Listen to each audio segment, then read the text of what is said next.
to the Extra Time U.S. Soccer Podcast.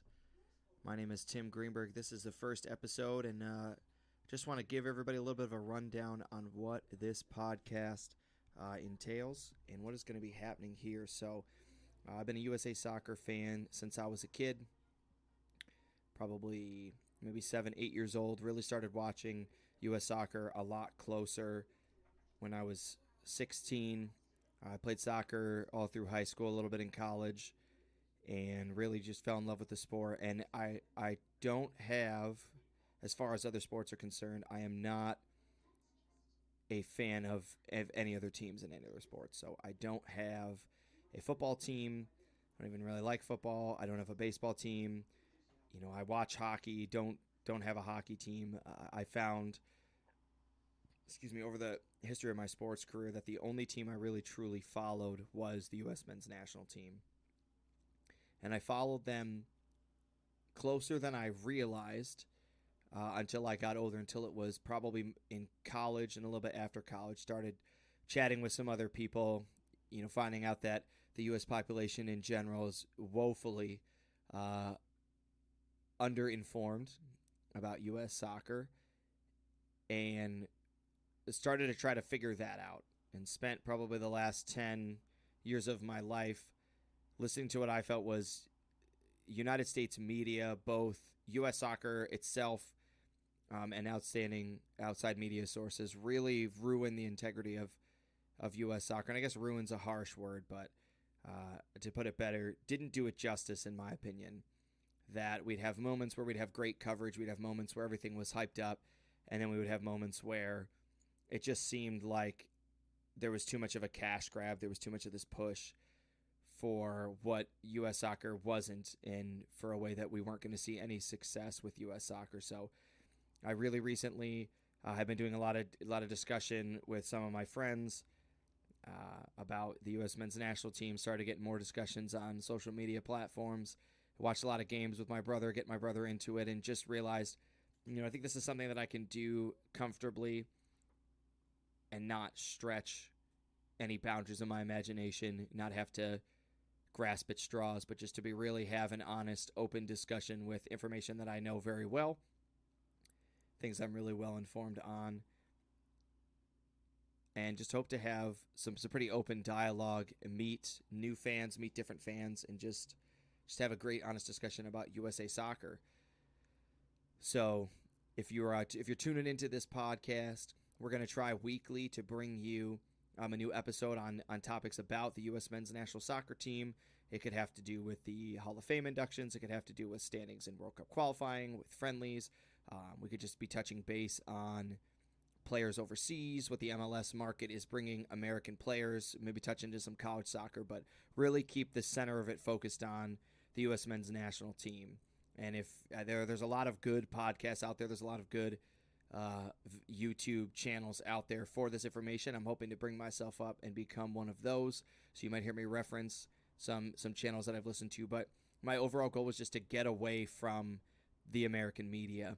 I watch a lot of U.S. soccer games on mute, depending on who the commentary staff is, and I found that over the last probably 5-10 years, this really big push in sales to promote American players that I just felt had no right playing on our roster given the talent that we had. To name a few of them, just to see if you sit in my boat or not sit in my boat, this might be the big turning point for you as to whether or not you're going to continue to listen to this podcast. To name a few players, I've never been a fan of Michael Bradley. I never thought that he should have been on our roster. I'm currently not a fan of DeAndre Yedlin, players like Ricardo Clark, Maurice Edu, and I know that at those times maybe those were the best players that we had, but I was always a proponent of playing younger players who had more of a work ethic, and I typically found myself frustrated, wondering, why is this player getting more playing time? Why is this player playing again? Why do we have to suffer through another lineup, another coaching blunder?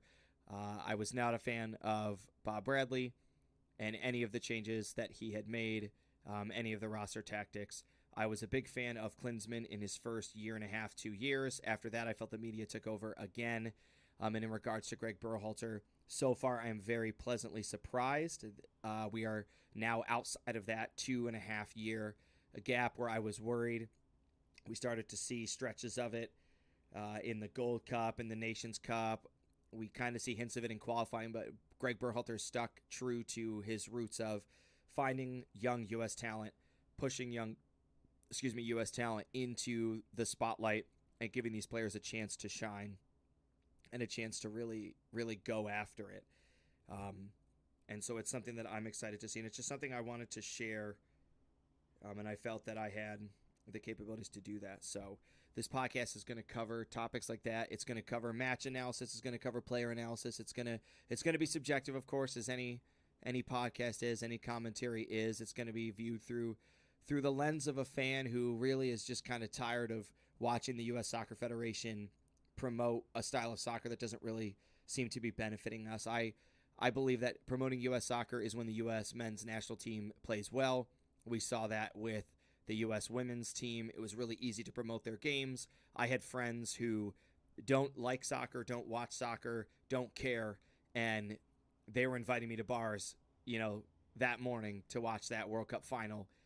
And there's something to be said to sit in a room of people cheering on for a World Cup championship, which, all things aside, probably was rightfully deserved and ours and almost too easy. You could talk about that all you wanted to, but focusing on the positives of that you had this entire nation, this community of people who didn't really know anything about soccer, but were excited to watch our country win. You see it with the Olympics every year.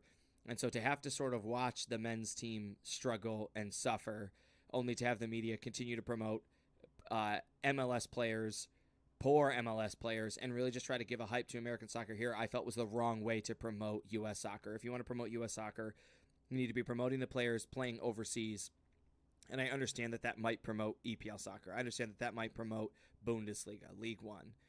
But the Serie A isn't going to take away from U.S. soccer. You're watching the Serie A, you're watching the Serie A. America wants to watch their players play well, and they want to know where those players are coming from. And it was a pretty big slap in the face to every American soccer fan when they wake up to see this roster, to see this session of World Cup qualifying, to hear that some of these players have been playing overseas for 4 or 5 years, and to just now be finding out about them. There was just no excuse, in my opinion, and we should have known about these players the entire time. We should have been aware of these players, and it should have taken more than just a Christian Pulisic to reveal these things, and that's where I give a lot of credit to Greg Berhalter for, and I don't know any of the insides on the media situation, but to overcome that, to push through this media craze of what feels like trying to sell jerseys and what feels like trying to sell tickets, which we could talk about again in another episode of just the outrageous ticket prices to these games and how we're doing our fans a disservice. But I think more importantly, if we can see our team perform well at the World Cup level, people will enjoy soccer more. People will become more soccer fans. The other thing that made me frustrated was that there is not very good media access to U.S. soccer games. And I think I can go ahead and I believe I can find this quote. I sent this quote over to my dad after we got done watching soccer. My dad was frequently posting comments about how badly he'd love to watch the USA soccer games, but he couldn't because they weren't airing on a network near him. They weren't airing on television. And a comment, and I'm going to leave the name out of this just for privacy reasons. The comment was, "Let me guess, it'll be on Nick at Night Premier Plus, which North America doesn't have, and it only airs in Greenland." And while it seems pretty outrageous and it seems kind of laughable, it's pretty dead on the money. USA Soccer recently transitioned to a broadcasting platform that really doesn't allow U.S. soccer to have any visibility whatsoever. We see, with the exception of some home games, for the most part, during the World Cup qualifying cycle, you can flip on ESPN and you can watch Portugal, you can watch England, you can see Germany's games, and the United States will be over on Paramount Plus. The United States will be on Telemundo, and these subscription platforms that you got to pay all this extra money for, but you don't have to pay any extra money to watch England. You don't have to watch any extra money to watch Germany, but you do have to pay extra money to watch the United States.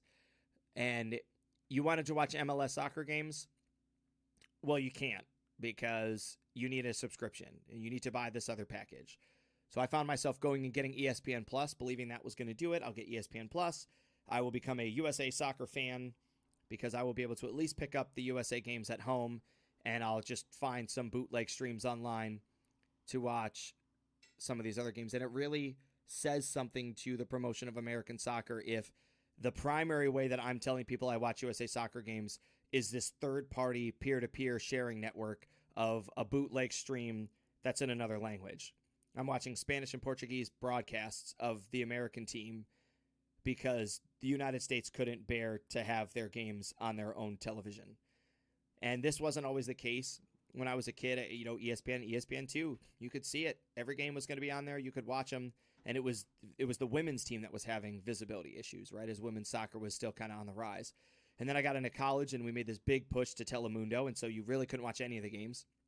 You had to watch them in Spanish on the Spanish channel, and that was subscription purchased, or it was on some other weird thing. And if you didn't have cable and you didn't have Dish and you didn't buy the extra channels, you weren't going to get to watch it. And now we are a little bit better in that at least you can purchase the channels that these things are going to be on. You can purchase these streaming platforms. The world is going big into streaming, so there's nothing wrong with it. But the bigger problem that I see is that you go. I went through this phase, even in the last, it was probably 2 years ago, for about a whole year, where I would wake up and I would get on my Facebook feed, and it would say, USA puts dominant performance 3-0 over so and so, and I'd just go, we had a game. How did I not know we had a game? I've owned, I'm talking a fan with, you see the jerseys behind me. Jerseys from when I was a kid. Every time the new kit would come out, I'm buying another jersey. I don't own jerseys for any other sports team, but I got the US Men's, and I made a history of purchasing jerseys of players I thought were kind of on the rise. I made a couple mistakes here and there. I was a big Fabian Johnson fan, so I own a Fabian Johnson jersey, which I'll talk later on about in some other podcasts. But I got my Christian Pulisic and unfortunately my Josie Altidore. Somebody bought me a Landon Donovan jersey. Don't get me wrong. There's nothing wrong with Landon Donovan, but it was just, the media hype of this is it. This is our guy. This is him. 50-something% of his goals, maybe more, from penalty kicks. So let's not hype him up too much. Not that he's not a great player. Not that I didn't enjoy watching him with that goal against Algeria. But anyway, I digress. So we struggled to have the U.S. Soccer Federation promote its games, one, on a platform people could watch, and two, advertise them in a manner that let people know they were coming so you could actually watch those games. And it was because of those two main reasons that I thought, I got to do this podcast. I want to bring attention to these issues, and I want to have conversations with people, and I want to see what's really out there. I want to create a dialogue with other fans who have disagreements, for sure. They don't agree with everything I'm saying. Share some of the similar frustrations and can hopefully come together to create a solution to this and go outside of the stereotypical media outlets and create a community where we do know what's going on and we can hear about these players and these things are pushed and promoted. And you don't have to do random Google searches through third-party networks and third-party, alternative press media outlets to figure out that there's 9 other guys playing overseas that are under the age of 19 years old that you'll find on the USA Soccer website when you look at USA Soccer players, but you won't know anything about when you listen to any of the commentators who are still trying to tell you that John Brooks should be in our camp, that are still trying to tell you that I think there would be value. I mean, these are people that were trying to bring Landon Donovan back just for his experience level to play with these young guys, because what are we going to do if we don't have somebody like that in the midfield? I think Yunus Musa, Tyler Adams, Weston McKennie, Christian Pulisic, Gianluca Buzio, I think they have an answer for you. We're going to do just fine. And we need to let these young guys stand up and be who they need to be. So if this sounds like something that's going to interest you, if this sounds like a podcast that you're going to enjoy, I encourage you to go ahead and subscribe. Go ahead and hit that like button, even if it's just figuring out the first couple episodes and seeing how it's going to be. We're excited to build a community. We're excited to have you guys on board.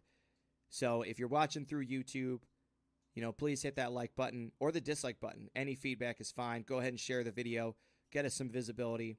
Hit that subscribe button. Ring the bell if you want to get notified. We're going to try to have new podcasts and episodes out every week, and then they will be in a higher frequency in regards to the games coming up in this recording cycle. So I want to thank everybody for listening for this first episode. This is the Extra Time U.S. Soccer Podcast. I'm Tim Greenberg. We'll see you next time.